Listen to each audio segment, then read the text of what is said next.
We got some crazy news to talk about today as Daryl Morey of the Philadelphia 76ers calls out his former player Jaden Springer, saying he can't contribute to a title team, and we have Brad Stevens' response to that, plus a couple of former NBA players and a former NBA champion are looking to make returns, and some people are speculating the Celtics could take a swing at them. We got a lot of stuff to break down on this episode of Celtics Digest, so stick around. But a quick reminder, guys, if you want daily Boston Celtics news, if you want to stay up to date on everything Boston Celtics, this is the spot to be. So if you're one of the thousands of people watching this video that haven't hit subscribe, do it now. I promise you won't regret it. Let's just get right into the video. We got to talk about Daryl Morey speaking out on the Jaden Springer trade. Now, of course, a lot of you guys know the Boston Celtics made a couple of interesting moves at the trade deadline. We've talked a lot about Xavier Tillman. If you want to see a bit more about that, we've made plenty of videos over the last couple of days.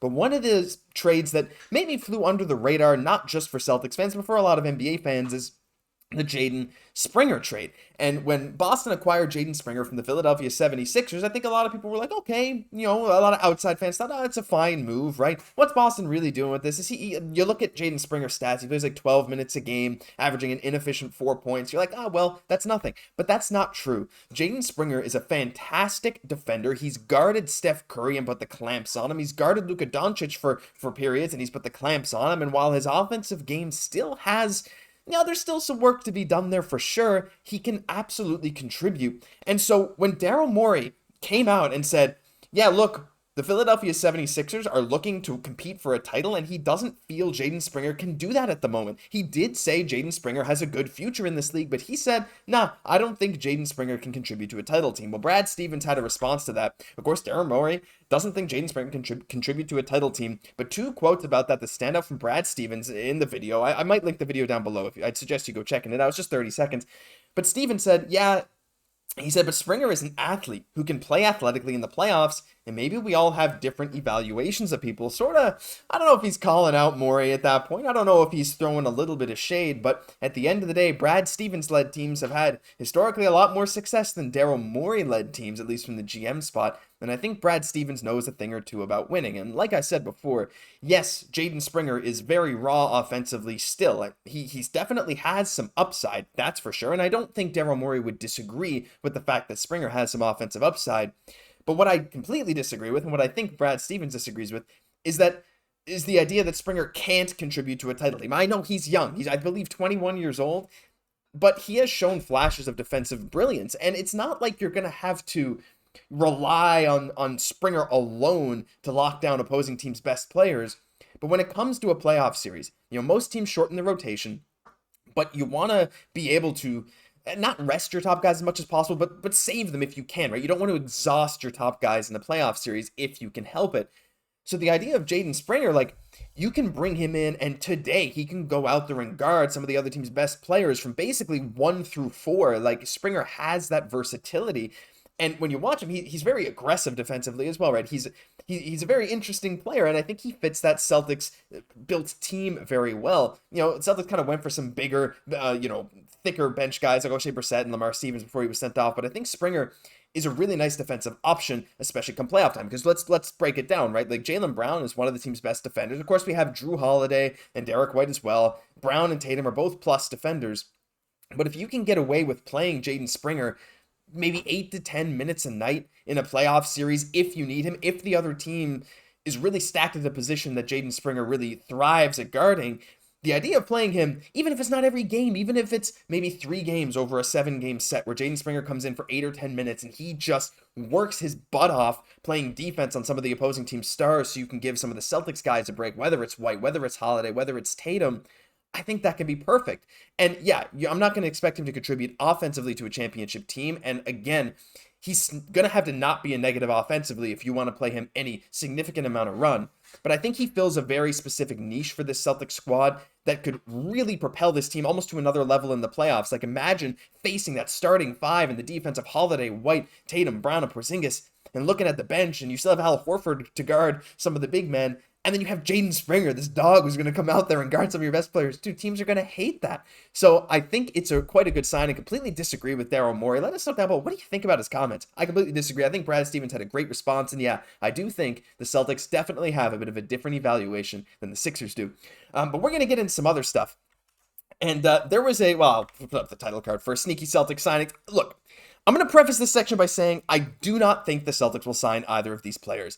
You're going to know what I'm talking about in a second. But I've seen a lot of people talk about the Celtics here. Like, you know, because it kind of makes sense, right? The Celtics are still looking to fill maybe a roster spot. There's some, you know, some talks about, oh, who should fill, who should not. Whatever, it is what it is. But Jake Fisher wrote an article today, NBA trade deadline 2024, low-key day, well, I guess it was yesterday, improves odds for summer blockbusters.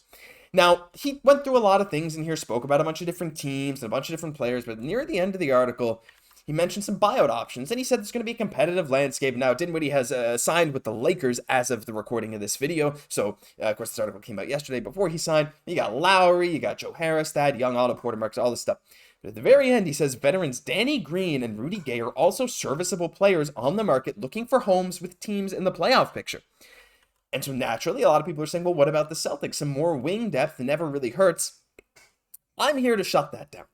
I think this is a terrible idea. I don't think the Celtics should go for either of these players. Yes, Danny Green has that championship pedigree, but like I don't think either of these players should be getting any minutes for the Celtics.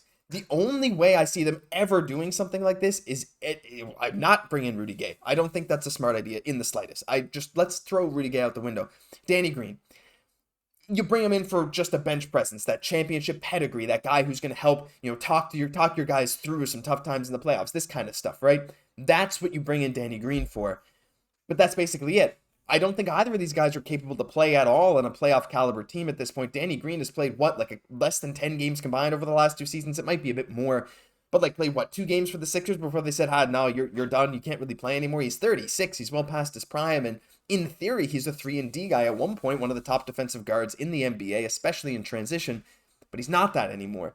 And I just don't see him contributing for what the Celtics would need in a playoff push. You know, it's like I saw one person on Reddit, they commented like, I'd rather convert Drew Peterson. It's like, you know what? That's not a terrible idea either. And some people say, well, what if the last roster spot ends up going to Kata? Not against that either. I think there are other options of players that can actually contribute to a team versus, you know, the moral support, I guess. I hate to say that because I love Danny Green, right? I mean, Danny Green is, yeah, you know, some people might hate him, some people might love him. He's had some sense with a lot of different teams. I also like the Spurs, so I like Danny Green. But he's well past his prime. He's past his days where he can really contribute for a championship team, and I just don't see a world where he gets any meaningful run on the Celtics. And at this point, while yes, that championship pedigree is valuable, I mean, you still have guys like Jrue Holiday, right? And you still have White, who's been around that Spurs organization for so long before the Celtics. And it's like, you got guys who can fill those voids, right? Like, you got winning guys, and Celtics have been to the finals. It's not like, yeah, they lost, but at this point, I just don't think what Green could provide to this team, even from a support standpoint, from sort of a coaching standpoint, in a way, I don't think that outweighs the fact that he just wouldn't be able to contribute, at least in my mind, at this point for a playoff team. So I'm out on Danny Green. As for Rudy Gay, I'm not going to spend much time on him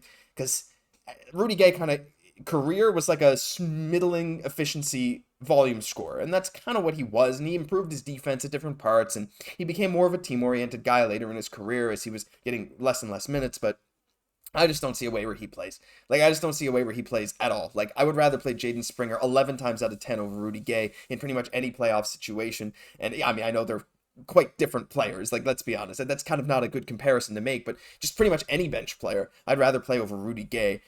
I just don't think he has the foot speed to keep up, especially defensively anymore. He looked quite poor defensively last going out. So out on him, out on Danny Green. What do you guys think? I'd rather, when it comes to a playoff spot, I don't think these guys make any sense, but I'd love to hear from you guys what your thoughts are down below. But that'll do it for this episode of Celtics Digest. Thank you for watching. And if you enjoyed, leave a like, comment, and subscribe to the channel. We're pushing for 5,000 subscribers. We know we can hit it by the end of the season, and you guys are the people that can help make that happen.